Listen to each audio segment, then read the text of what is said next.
Everybody's always talking about how the first Highlander film is the best, with your Chris Lamberts and your Kurgans and your definitive Queen soundtrack. Well, I watched the first Highlander, and all I could think about was like, what if we just violently altered the plot and made everyone a space alien? That makes perfect sense. We never said they weren't aliens in the first movie. Nobody will question this, and it's definitely not a horrible decision. Anyway, the year is 2024, a time of near sorcerous technology before the AI bubble burst, and we all secretly hoped you could one day have a robot in your house that cleaned up the place, then serviced you sexually. And they're really bashing the global warming stuff, and everybody has been living under a giant force field to protect them from the space radiation that may or may not exist. I'm not a crackpot, this is in the film. Anyway, Lambert is old now because he gave up his sweet life of immortality and sword fighting at the end of the first movie, and he's outlived his wife and he's not had any children, so it was pointless to do any of that. Then he has a flashback to when he was an alien on his home planet before the events of the first film, because as it turns out, all of the immortals are space aliens. Wait a minute, how come Lambert never mentioned he was an alien in the first movie? Well, the answer to that is very simple. Nobody asked him. Anyway, Sean Connery is the leader of an underground resistance here on the alien planet, and he's also called Ramirez, which first of all is a Spanish name, you know, from Earth, and second of all, that wasn't even his real name anyway, because he was from ancient Egypt. Anyway, I'm gonna stop picking holes in things now, because if I keep this up, the video will be 10 hours long. So the boys are under the thumb of one General Katana, solid band name, and Connery does a little, you know, ritual, and then he says to the boys, right, okay, one of you go kill him now. Then they have a battle, and they all get wiped out, and they capture Lambert and Connery and exile them to Earth, but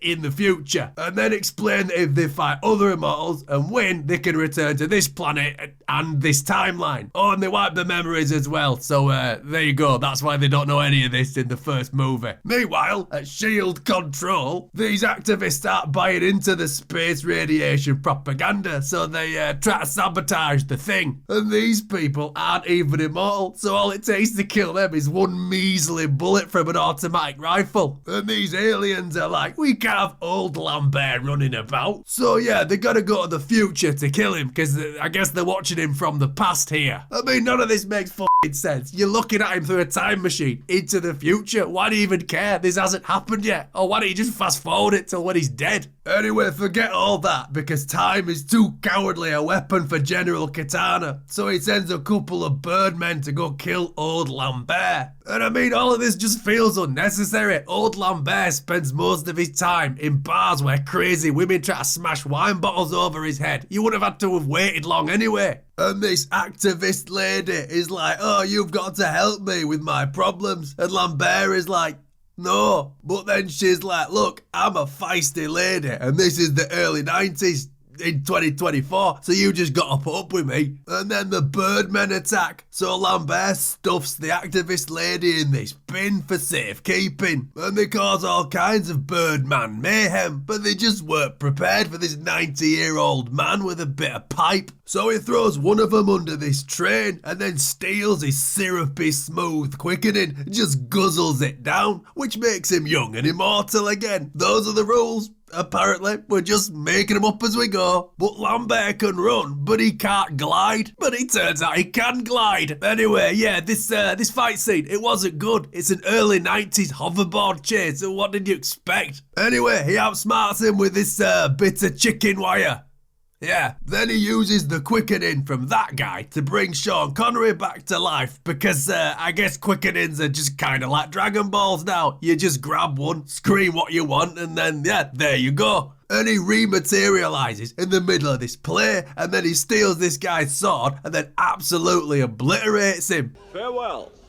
dear shithead. Meanwhile, the activist lady crawls out of that bin and immediately starts smashing with young Lambert. Like, literally, they have full sex in this rat-infested alleyway. Anyway, Sean Connery is out and about in Scotland, and I must say that's a pretty accurate set for 2024 Glasgow. Perhaps it's a little too clean. Then he gets himself some new threads at this tailor who accepts earrings instead of money. And presumably, he pays for a plane ticket and also boards a transatlantic flight using jewellery. Oh, can I see your passport, sir? Shut the fuck up, here's a bracelet. So yeah, General Katana is fed up of all these alive Lamberts running about, so he comes after Lambert himself in the future, from the past, in outer space. Yeah, but he dives head first through the top of this train, and then he kills this guy for his coat, because I guess there were none on his planet. But there will be time to kill Lambert later, and in the meantime, he just really enjoys driving this train, and apparently trains can go nearly 700 miles per hour and do this to people. Meanwhile, Lambert goes to see his old buddy at the place where they build all the planetary force fields. I'm not joking, that's where he actually is. And his pal is like, oh, you've somehow become young again. Anyway, enough about that. What's up, Lambert? Oh, I came to talk to you about the space radiation. There is no space radiation, Lambert. We just made it up to get our backers re-elected for another term. But what about all the people dying from radiation poisoning? Yeah, that's from the radioactive force field that protects us from the non-existent space radiation. Why don't you know this, man? You're a scientist. No, I'm not. I'm an antiques collector. When did they decide I was a scientist? But while all that's happening, General Katana is...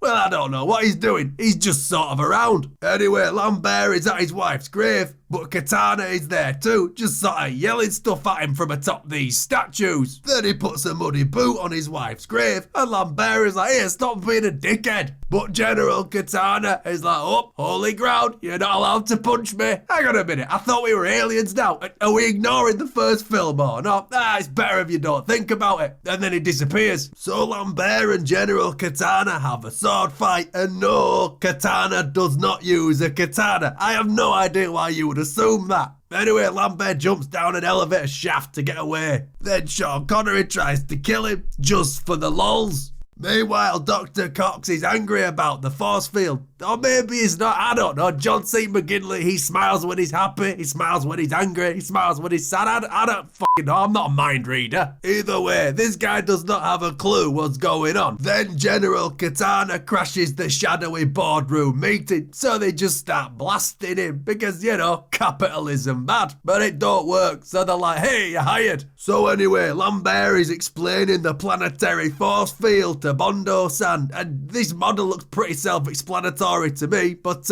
yeah, Connery's not feeling it. So they try breaking to Shield Command, and guns sort of do work on them. So why not just have a gun in one hand and a sword in the other while they're unconscious from all the bullets? No time to answer that. Double 80s punch. Then they get trapped in this death propeller room, but Sean Connery is like, oh, don't worry, I have these magic powers that I never told you about. What? Since when? Why didn't you use those powers against the Kurgan? He raped my wife after that battle. Shut the fuck up, that's why.